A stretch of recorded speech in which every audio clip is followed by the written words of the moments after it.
Cough for more than 2 to 3 weeks definitely needs investigation.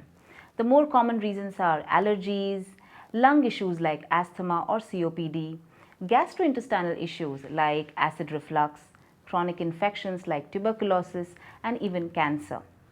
If you have been suffering from chronic cough, it is important that it is investigated and treated.